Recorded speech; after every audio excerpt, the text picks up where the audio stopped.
सुंदर पड़ोसन पार्ट 2। जब से गुप्ता जी अपनी नई नवेली सुंदर पत्नी सोनाली को लेकर घर आए थे, तब से शर्मा जी की रातों की नींद उड़ गई थी।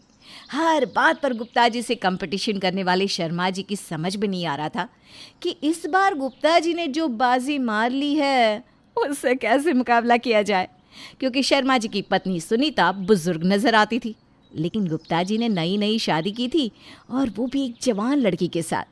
और यही सोच सोच कर शर्मा जी बड़े परेशान रहते थे। वो लगातार यही कोशिश कर रहे थे कि किसी भी तरह से वो सोनाली से मिल लें और उससे बात कर ले ताकि उसे अपनी तरफ कर सके। लेकिन मिस्टर शर्मा की डर की वजह से सोनाली से बात करना तो दूर, वो उसकी तरफ देख भी नहीं पाते थे। उन्हीं दिनों शर्मा जी की बेटी अपने मायके रहने के लिए आई। उसका नाम था तानिया। तानिया ने जब अपने पापा को इस तरह परेशान देखा तो उनसे बात करने के बारे में सोचा। क्या बात है पापा, आजकल आप इतना टेंशन में क्यों लगते हो? अरे मैं इतने दिनों बाद आई हूँ और आप खुश भी नहीं लग रहे हो। अरे नहीं बेटा, ऐसी तो कोई बात नहीं है, मैं बिल्कुल ठीक हूँ। क्या हुआ पापा, गुप्ता अंकल अपने घर में कोई नई चीज़ ले आए हैं क्या? आप टेंशन में तभी आते हैं जब गुप्ता अंकल के घर कोई नई चीज़ आती है, और आप दोनों के बीच का कंपटीशन मैं देख चुकी हूँ। सही पहचाना तुमने तानिया बेटा। इस बार गुप्ता भाई साहब कोई नई चीज़ नहीं बल्कि नई बीवी ले आए, और उसे देख देख कर तुम्हारे पापा जी का दिमाग खराब रहता है। क्या बात कर रही हैं मम्मी? गुप्ता अंकल ने शादी कर ली? मुझे भी आंटी से मिलने जाना है। आंटी आंटी मत कहो, तुमसे ज्यादा जवान है उनकी बीवी। ये आप क्या कह रहे हैं पापा? गुप्ता अंकल आपकी उम्र के हैं, उनकी बीवी मुझसे ज़्यादा जवान कैसे हो सकती है? इसीलिए तो तुम्हारे पापा का दिमाग खराब हुआ पड़ा है। मन ही मन सोच रहे होंगे कि इनकी बीवी तो बूढ़ी नजर आती है और गुप्ता जी की जवान, भला ये इनसे बर्दाश्त कैसे होगा। अरे तुम्हारी मम्मी तो कुछ भी कहती है, मैं इस बात से क्यों परेशान होऊंगा। तानिया गुप्ता जी के यहाँ पर उनकी पत्नी को देखने के लिए पहुँचती है। नमस्ते अंकल, कैसे हैं आप? मैंने सुना शादी कर ली आपने, बहुत बहुत बधाई हो। थैंक यू बेटा, थैंक यू। वैसे आंटी जी कहाँ हैं? अब सॉरी, पापा कह रहे थे कि मुझे उन्हें सोनाली कहकर बुलाना चाहिए। क्या मैं सोनाली से मिल सकती हूँ?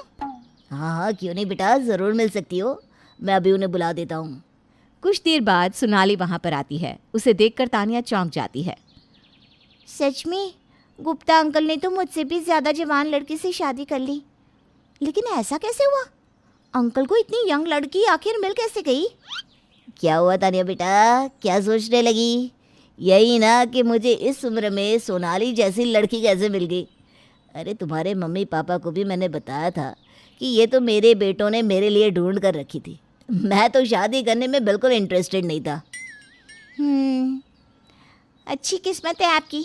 चलिए, जो भी है।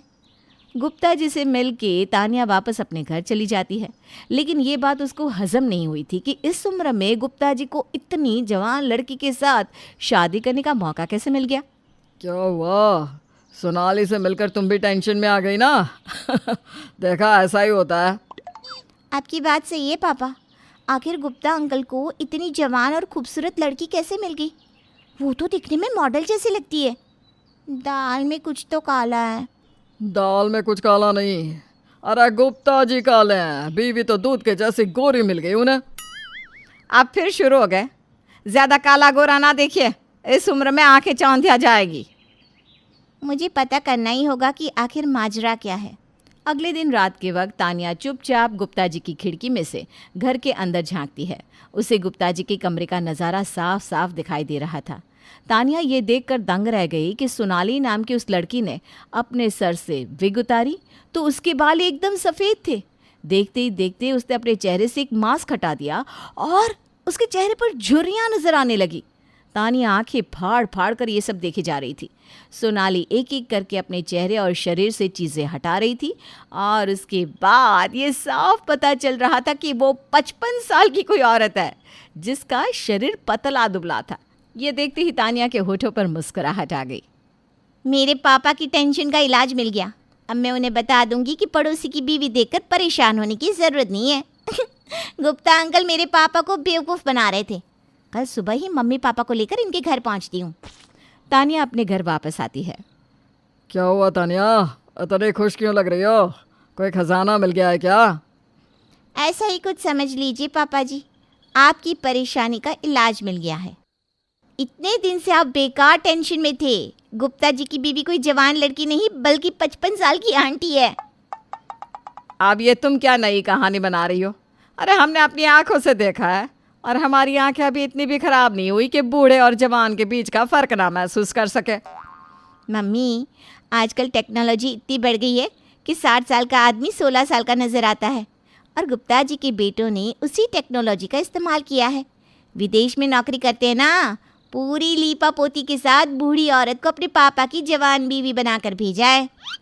अब तानिया सारी बात अपने मम्मी पापा को बताती है। तानिया को लगता है कि अब उसके पापा खुश हो जाएंगे, लेकिन शर्मा जी के चेहरे पर तो और ज़्यादा टेंशन नजर आने लगी। अब क्या हुआ? आप कहीं यह सोचकर तो दुखी नहीं हो रहे कि जिसे आप सुंदर पड़ोसन समझते थे वो तो सिर्फ लिपा पोती की करामात थी। असल में वो भी है हमारी तरह उम्र दराज। शर्मा जी बिना किसी भी बात का कोई जवाब दिए गुप्ता जी के घर पहुंचे। पीछे पीछे तानिया और मिसेस शर्मा भी पहुंच गए। अरे क्या बात है शर्मा जी, हाँ सुबह सुबह कैसे दर्शन दिए? क्या बताऊं भाई साहब, जीवन में बहुत बड़ी परेशानी है। अब आपके पास इतनी खूबसूरत और जवान बीवी है, और हमारी देखिए बूढ़ी हो गई है। पापा, ये आप क्या कह रहे हैं? रहने दो तानिया, तुम्हारे पापा को ज़रा दिल खोल कर बातें करने दो। मुझे भी तो पता चले आखिर वो मेरे बारे में क्या सोचते हैं। अरे शर्मा जी, आप तो हर बात में हमसे कंपटीशन करते थे। अब हमारे पास यही एक तरीका था आपसे कंपटीशन में आगे निकलने का। हाँ हाँ मुझे पता है, अपनी बीवी को तरह तरह की लीपा पोती करवा कर, विग पहना कर आपने जवान बनाया हुआ है। आपको सब पता चल गया? वो क्या ना शर्मा जी, मुझे लगा कि मेरे पास आपकी बीवी से ज़्यादा सुंदर बीवी होगी तो हमारे बीच के कंपटीशन में मैं जीत जाऊंगा। मुझे माफ़ कर दीजिए, मैंने आप सबसे झूठ बोला। परेशानी वो नहीं है, मैं तो बस ये कह रहा हूँ कि आपके बेटों ने सुमन लता को सोनाली कैसे बनाया। मेरा मतलब 50 साल की औरत को 25 साल की कैसे बनाया, मुझे भी बता दीजिए। अरे लेकिन आपको ये सब जानना क्यों है? पापा, आप क्या करेंगे ये सब जानकर? अब सच तो सामने आ गया है ना। करना क्या है? अरे भाई कंपटीशन का मामला है, हम भी अपनी सुनीता को सुहाना बनाकर लाएंगे। शर्मा जी की बात सुनकर वहां मौजूद सब लोगों का सर चकरा जाता है।